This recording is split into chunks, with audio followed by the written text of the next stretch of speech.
तो सीखने की जरूरत है। तो इन बड़े शहरों को ऐसे सभ्यताओं से सीखने की जरूरत है। इसीलिए मैं बार बार कहता हूं, लोग कभी हंसते हैं, कभी मजाक की तरह देखते हैं कि अगर भारत को विश्व गुरु बनाएगा तो वो कलकत्ता, दिल्ली, बंबई, चेन्नई, बेंगलोर नहीं बनाएंगे।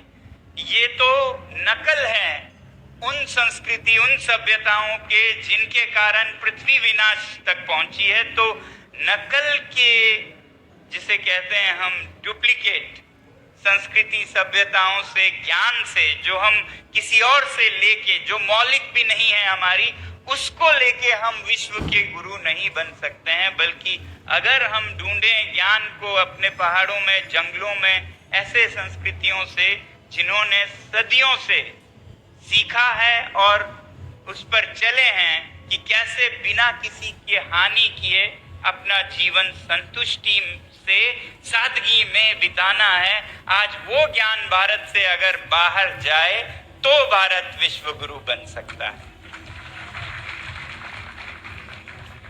तो जैसा मैं कह रहा था, इस बात को बहुत गंभीरता से नहीं लेते थे, हालांकि मैं बोलता जाता था, मगर इस साल 2024 में 3 महीने पहले विश्व के स्तर पर भी इस बात को माना गया जब संयुक्त राष्ट्र के, यूएन के COP 16 जो कि विविधता पर, बायोडाइवर्सिटी पर हो रहा था कोलंबिया में, तो उसका सारा निचोड़ निकाल के जो बातें आई उसमें सबसे महत्वपूर्ण ये थी कि इंडिजिनस लोगों को, आदिवासी सभ्यताओं को, संस्कृतियों को एक सम्मान से उनके द्वारा विश्व की ये जो जैविक विविधता है, बायोडाइवर्सिटी है, उसे बचाने का एक बहुत बड़ा साधन मानना चाहिए, उसे संरक्षित रखना चाहिए। अब ये संयुक्त राष्ट्र ने डंका बजाकर दुनिया को बताया है, यही हम कहते आए हैं आदिवासी लोग। तो आप लोगों को गर्व महसूस होना चाहिए कि हम उस संस्कृति से आते हैं जो बचा सकता है प्रकृति को, जो बचा सकता है पृथ्वी को, जो बचा सकता है केवल मानव ही नहीं, सारे जीव जंतुओं को। मानव केंद्रित विकास तो बहुत हुआ और उसकी अति हो गई है। हम जिस तरह से जंगल की आदर करते हैं, सम्मान करते हैं, जल की, जमीन की और उस पे पनपने वाले हर जीव जंतुओं की, वो आज दुनिया को सीखने की जरूरत है। ऐसा हर जगह होता था। आज से 1000 साल पहले सब जगह लोग प्रकृति के साथ संतुलन में रहते थे।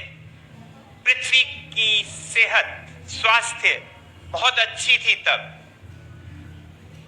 घरों में आज जो हम साजो सामान भर के उसे एक क्या कहेंगे, संग्रहालय जैसा हर तरह का कचरा भर भर के कर रहे हैं, जिंदगी आसान बनाने के नाम पे, वक्त बचाने के नाम पे, वो साबित हो चुका है कि ये सारे वक्त बचाने के उपकरण प्रयोग करने के बाद आज माँ को अपने बच्चे से बात करने के लिए वक्त नहीं है।